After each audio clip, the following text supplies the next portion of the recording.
నమస్కారం NSTV news కి స్వాగతం. నా పేరు ఉషా. ముందుగా ముఖ్య అంశాలు.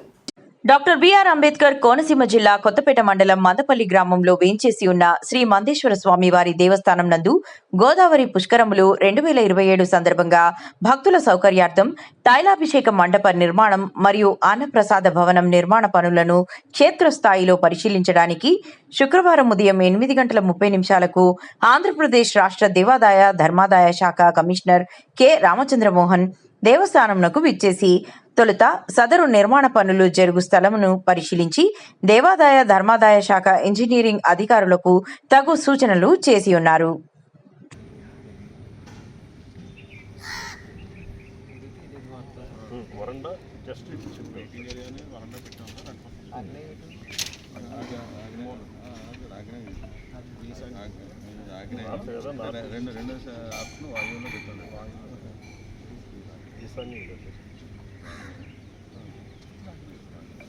ఇరవై 27వ సంవత్సరం జూన్ నెలలో గోదావరి పుష్కరాలు ప్రారంభం అవబోతున్నాయి. గోదావరి పుష్కరాలంటే పెద్ద ఎత్తున రాష్ట్రం నుంచే కాకుండా ఇతర రాష్ట్రాల నుంచి కూడా పెద్ద ఎత్తున భక్తులు వచ్చి గోదావరి నదిలో స్నానాలు ఆచరించి గోదావరి నది పరివాహక ప్రాంతంలో ఉన్న ప్రముఖ దేవాలయాల్లో దర్శనం చేసుకెళ్ళటం పరిపాటి. అదేవిధంగా రాష్ట్రంలో ఉన్న ప్రముఖ దేవాలయాల్లో మందపల్లి శనేశ్వర స్వామి ఆలయం కూడా ఒకటి. ఈ సందర్భంగా గోదావరి పుష్కరాలను పురస్కరించుకొని ఇప్పుడు కూడా ఇంచుమించు సుమారు 12 రోజులు అయినప్పటికీ ముందు వెనక అన్ని కలుపుకుంటే 15 రోజుల పాటు భక్తుల వృద్ధి భారీగా ఉంటుందని అంచనా వేస్తూ ఉన్నాం. దానికి అనుగుణంగా మౌలిక వసతుల కల్పన కోసం ప్రణాళికలు తయారు చేసుకొని ఇక్కడ ప్రధాన అవసరం తైలాభిషేకాలు ఈ శనేశ్వర ఆలయంలో. అందుకని ప్రత్యేకంగా పుష్కరాలు పురస్కరించుకొని అదేవిధంగా శాశ్వతమైన అవసరం కూడా ఉంది కనుక తైలాభిషేక మండపాలు నిర్మాణం చేపట్టడం జరిగింది.